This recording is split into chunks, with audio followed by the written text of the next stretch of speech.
When I came back from NASA to the operating forces of the Marine Corps, that was the first time I heard about the program, because I actually served with a couple of guys in the Marine Corps who had been White House Fellows.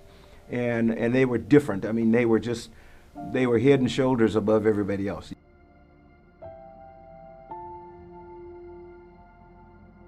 They encouraged the secretaries, the department heads, the department secretaries, and the heads of agencies to take a White House Fellow if one became available and move them in with you. So put them as close to the top of the organization as you could for their year, so that they would get an opportunity to get an intimate view of what the organization was like. And my third was a Coastie, was now Captain Holly Harrison. Holly was absolutely awesome in everything she did. What happened was we made the decision that we were going to retire the shuttle by 2010, and we had to decide what we were going to do with them. And so I needed somebody that I was confident in to head up this group, this committee that was going to go out and see who wanted shuttles and where they should go. So I looked around, and it didn't take very long for me to say, shucks, best person I got is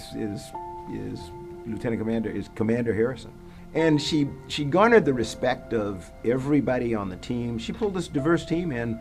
We had people who came from all the NASA centers, and we had some people from the outside also. But Holly knew how to deal with people. Holly knew how to give everyone an opportunity to speak their piece, but then how to make a decision when it came time, because she was the one that was going to come in and brief me.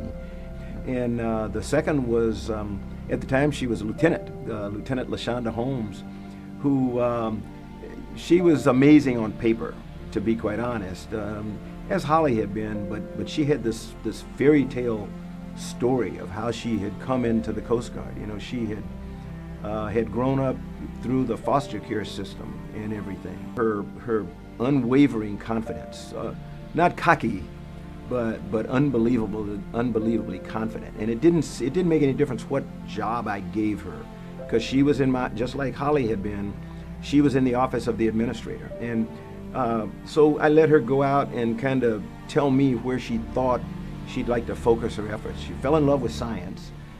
So she spent quite a bit of time down in the Science Mission Directorate, and then spent some time in what we call the Human Spaceflight Mission Directorate with a guy named Bill Gerstenmaier, who is the master of human spaceflight in NASA.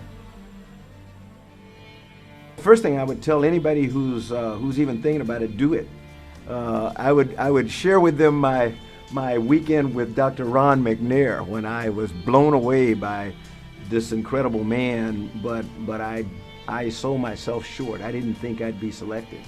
And when he asked me if I was going to apply for the astronaut program, I told him, not on your life. And my reason was they'd never picked me. I made that decision, not anybody else. I made the decision that I would never be selected. So if there's any Coast Guardsman who is looking at us talk, I would say, boy, if it even slightly crosses your mind, pick up your pen and paper and apply.